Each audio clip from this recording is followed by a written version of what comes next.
Hey everybody, welcome back to the channel. On the last episode of the 2018 Dodge Charger, you saw me install the Hellcat Supercharger, and it sounds great. But we need to do some supporting mods to make sure we can keep all that power and make sure nothing goes wrong with the engine. So in today's episode, we're going to install our Hellcat fuel pump. We're going to pin the crankshaft. So let me show you inside the passenger area where we get access to the pump and how we replace it. If you're interested in any of the parts that you see in my videos, check out my website at crashandburn.com. Most orders ship next day, and everything I sell, I use on my cars. And every dollar goes back into making more DIY videos. So first things first, right now we're in the back seat, and you gotta lift up on the chair from this position. Just lift it up, and it'll break connection with two of these, one on each side, and then you can get your seat out of the way. From here, you can pinch this grommet, get this out of the way, and then lift up on this hover and get this out of the way as well. And then finally, we can push down on this tab and pull back to get this connector out. Then we'll take a flathead screwdriver and a mallet and rotate this collar so we can free up the connection. Okay, now from here we can remove our connectors. This brown one near the top would be my first. In order to do that, just push down on this green connector and then pull right up. Disconnect the black connector. Make sure you push in on it before you pull it out. That seems to help. And the fuel pump connector. From here you can disconnect two smaller clear lines. Then you can lift out the rest of the pump. Now, be careful, you don't want to get fluid everywhere. Make sure you rotate it so you can get it out without damaging your level sensor. I went to the team at QFS and got their Hellcat pump kit, and this will be perfect for our Dodge Charger. Let me get this hat off and out of the way. There's some tabs that are on the sides, and we'll need to lift those, but be careful not to break them. I can use my fingernails and just pry them up just enough. And we can lift straight up. Be careful with these two blue wires. They're for our fuel level sensor. And then there's this plastic centering locator for our pump. It almost looks like these things are bonded together to the plastic. So I'm just gonna go around it, gingerly work on it, try to release them. There we go. And yeah, look at that, it's just adhesive. And it doesn't look like I snapped anything off, so that's a blessing. Let's lift straight up. We'll get our pump and strainer out of here. It looks like there's a little bit of sediment at the bottom. I'm not in love with that, so I'm gonna pour all that stuff out now. Okay, now we'll start to reassemble. Placing our strainer. Yep, nice and secure. Look, that's where our pump was. Would like to mimic that as much as possible. Maybe just like that. That looks about right. And I'm going to do all of my electrical connections before I re-adhere this back with fuel-safe epoxy. But in the meantime, we can just get it close. It'll need to rotate and come up a little bit, but that's good. So here's the complete fuel assembly, and I'm getting ready to set it back in the car. Unfortunately, I have to wait for one more part here. There's an adapter that I need to convert this fuel line to the stock unit that's on the car. So we'll complete the rest of the install once that part comes in inside the car. I bought these two fuel adapters, and we'll use these to connect to this end right here. And reuse the factory connector that's brown in color and get that to snap in right here. Then we can hook up these other two right to the fuel basket, and we'll be all set. Just make sure you throw a clamp on that. With the fuel pump taken care of, I want to turn my attention back to the Serpentine belt. Whenever I would first start up the car or when I would stab the accelerator, I would get a little chirp. And with that combined with the tensioner, it lets me know that this belt is just a little bit too loose. So I went with a belt that's about an inch shorter. I'm going to swap it out. Hopefully that'll take care of things. I think this tensioner is also a little bit weak because if I grab and pull on this, I can actually pull the tensioner, and I don't think it should be that easy to move. So I ordered a replacement tensioner that should be here tomorrow, but let's go ahead and swap the belt while I can get this off. Okay. Now look at the difference. Before we were rubbing up on that edge, now we actually have some space in the middle of both sides. So I can even go half an inch shorter and bring it in the middle, but this is really, really good.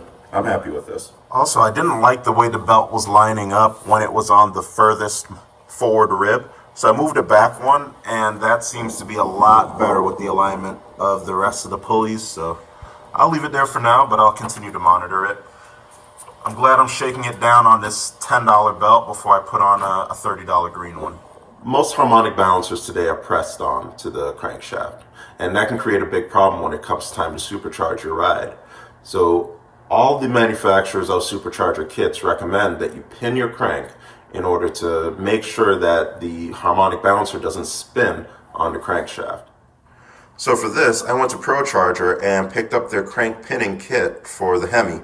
It comes with the jig, the drill bit, the pin, and the retention bolt, and instructions, everything you need to make sure that you can pin your crank effectively. Let's hop under the hood and I can show you how I do mine. As you can see, I've already taken the fan out of the way. It's only 2 bolts and you'll be able to pull it out. I'm going to take off the radiator coolant hoses and then remove the radiator. Get that out of the way. It's not absolutely necessary if you have the right tools, but I'm going to use my impact on the crank bolt and I need clearance, and that's only something the radiator out of the way can give me. Plus, it'll give me a good opportunity to look inside the radiator and see how clean it looks. In the first episode, we did replace the oil cooler because of contamination issues.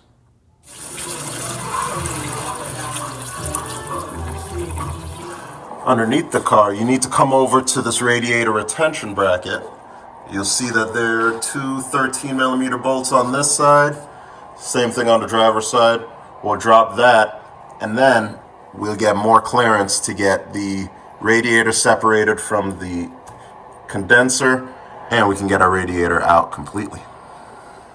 Don't forget about these. You have 8mm retention bolts here. If you look right here in between those lines, you'll see another 8mm retention bolt that applies on both sides. Just go ahead and get those out of the way, and then you should be able to drop your radiator after that. While you're at it, throw a zip tie around your condenser so you can keep it up and relieve the strain on some of these other lines. Now that wasn't enough for me. I needed a little bit more room. So what I did was I took these 2 connectors, I squeezed right here on both sides, and I was able to separate the power steering cooler from the condenser, and that allowed me a little bit more clearance to get everything out of the way. And now I can get at this bolt without using a swivel. Hopefully this gun can take it off because it's still showing some signs of weakness. Whoa.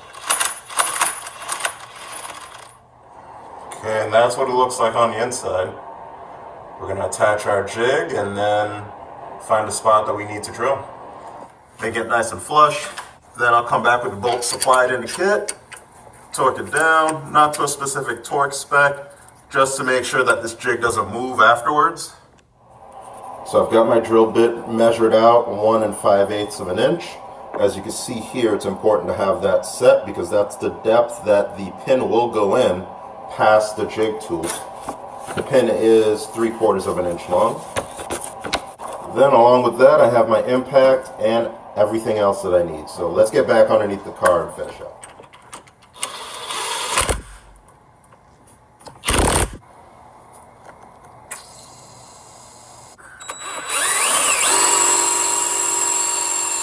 Okay, that looks like it's good. Let's get it out of here. Get this out of the way. Okay, yep, that looks good. That looks like exactly what I need it to be.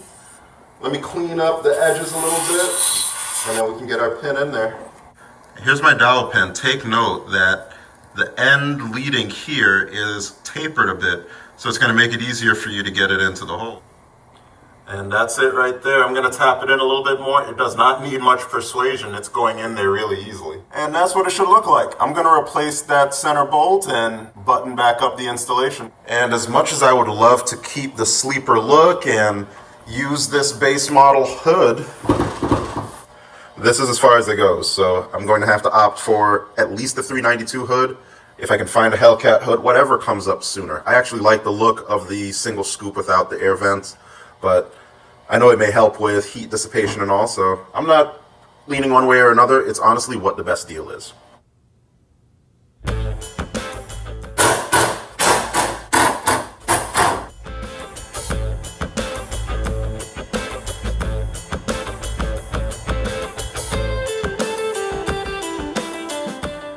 Okay, let's see.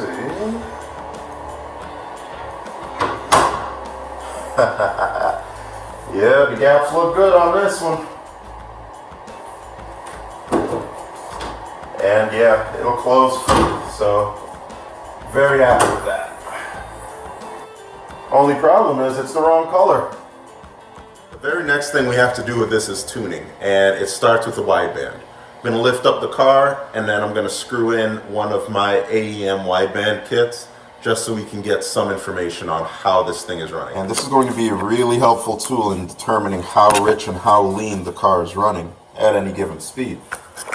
To be fair, I meant to install this on one of my Grand Nationals, but seeing as that it's here and I need information fast, why wait for shipping when I can just install this in the meantime? The part number for this one is 30110, but there are other kits that you can use, namely 300334. That one has OBD2 tie-ins that you can use, and you can still add a pin to get analog or serial outputs. And now we have to add our second analog wire. We'll pry away at the plug where the connector is, and then replace it with our new terminal. With the connector facing up like this, the pin should also face up like that. Once you hear the click, you're all set. Make sure you tug on it, and make sure it doesn't come out. And once I passed it through the firewall, I neatly secured all of my wires here, routed the ones up to the A-pillar, and made my connections behind the cigarette lighter at switched ignition. I also tied in the analog output of the wideband to the E-Flex Pro kit, completing the installation. Now in future episodes I'll install a gauge pillar, but let's turn it on and see what happens.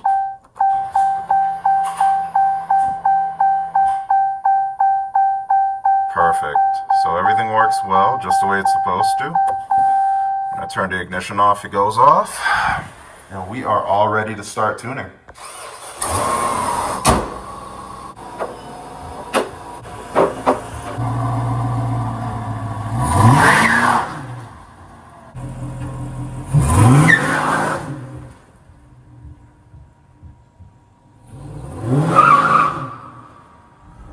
Alright, so right now I am on the road. I'm getting it out there, seeing how it's doing.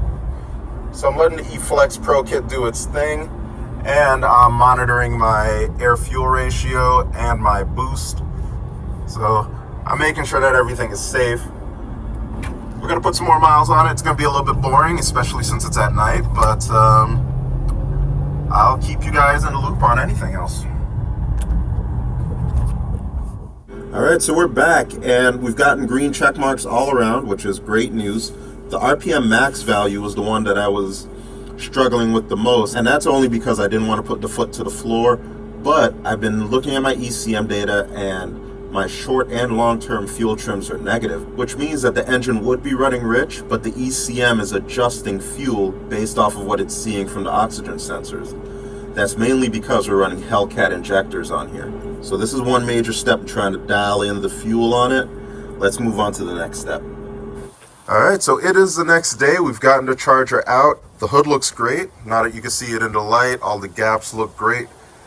And I'll work on the color eventually. It only makes sense to do the color change once the rest of the Smith kit is installed. So more on that to come. I'm just going to rock the white hood for a little bit. I think it's only appropriate that we go to our local gas station and put E85 in this thing for the first time. I really want to fill it up, see what the parameters are in the E-Flex Pro tuning, and kind of dial in everything from there.